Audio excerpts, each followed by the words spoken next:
aquests últims mesos, però ben segur que de les que més ens ha agradat ha estat estar avui aquí amb tots vosaltres donant la benvinguda a la Festa Major.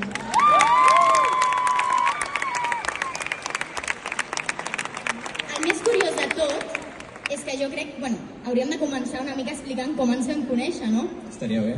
Vale.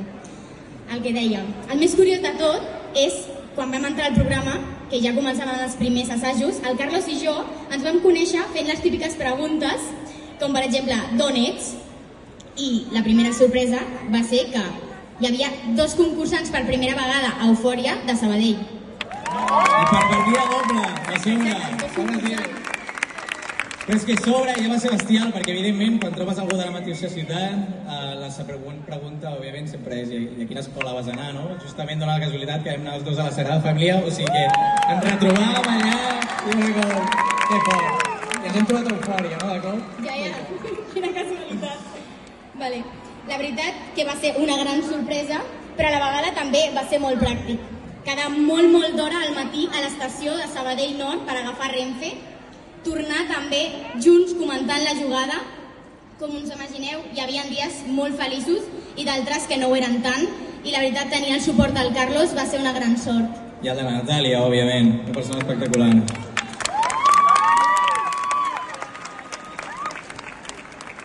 En aquestes converses també recordàvem una mica la ciutat quan érem petits, les tardes interminables a la plaça Sant Roc, jugant hores i hores, o les festes d'aniversari al Parc Catalunya o a l'antiga Aventura Park. Quan ja vam ser més grans, les primeres tardes al Cinemes Imperial, a l'Eix Macià, anar a sopar al passeig o passejar fins i tot pel bosc de Can Déu.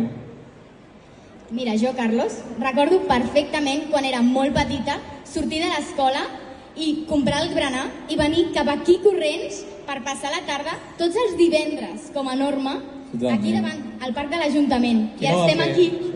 Qui no ha sortit de l'escola i ha vingut a berenar aquí algun cop, eh? També parlant aquests dies, preparant el pregó, hem recordat totes les activitats de Festa Major, des de la bicicletada que fèiem amb les famílies, el ceballut de ferro, els castells, els correfocs... I com no pot ser d'una altra manera, des de ben petits ens agradava molt la música. I és que a Sabadell han vingut artistes molt importants, des de El Canto del Loco, Fangoria, La Bet, Els Catarres, Charango i el Miki. El senyor Miki Núñez! El senyor Miki Núñez! Exacte, que això ho hem comentat. Que fort! Perquè, de fet, l'any passat el vèiem actuar des del públic i durant aquest any hem tingut el privilegi de compartir programa amb ell. Totalment, i justament l'any passat va venir el Miqui a tocar i ja això potser és una mica de promo, però demà a les 10 de la nit estic tocant a l'Eix Macià, per si us voleu passar una estona, allà estarem donant-ho tot, vale? M'agradaria finalment fer referència als barris. Com he dit abans, com he dit, els meus avis, no ho he dit però ho dic ara, els meus avis van venir aquí a Catalunya i van crear una família al barri de Can Oriac. La vida d'una ciutat com Sabadell, tots sabem que és enorme i molt diversa.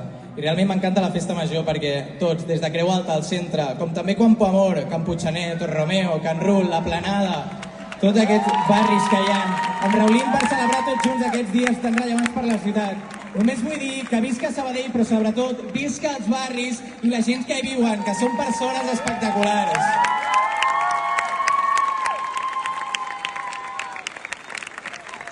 Dins d'aquest pregó no podia faltar parlar del que potser, només potser, és el motiu per al que estem aquí fent el pregó, tu i jo. Tu què creus? Et sona un programa de televisió... No sé, vosaltres el coneixeu? Eufòria. Sí, ens sona d'algú, no? Exacte, el programa d'Eufòria.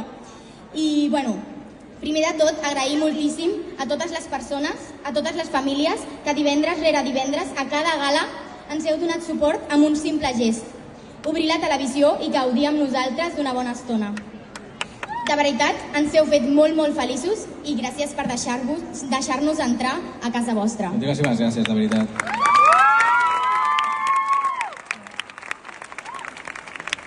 Han passat moltes coses que s'han vist. Actuacions increïbles, posades en escena brutals... I algun coti també ha anat, algun coti, ja hi havia per allà. Carlos, el pregó. I algun coti. I els teus cotis? Bueno, seguim amb el pregó, vale? Això ens interessa. Clar, vale. Mira, però la veritat que també fèiem molta vida en els passadissos. I en els passadissos què passava? que ens trobàvem a gent prou important. Totalment. Jo me'n recordaré, de fet això és una anècdota, m'encanta. Dels primers programes jo estava caminant i em vaig trobar el Lil Dami. Clar, nosaltres no podíem en aquell moment tenir contacte amb el jurat i me'l vaig trobar allà amb els seus amics i va fer la de «Ei, no parleu amb aquest que és de Sabadell i tal, no sé quanto». Bueno, clar, jo estava més cohibit en aquell moment i vaig passar de llarg, però ja després a la semifinal, me'n recordo, quan la Natàlia i jo anàvem a fer les segones veus, vaig anar a l'Idam i li vaig dir que sàpigues que jo no tinc res en contra de Terrassa, però la capital, que és Sabadell, sempre serà millor.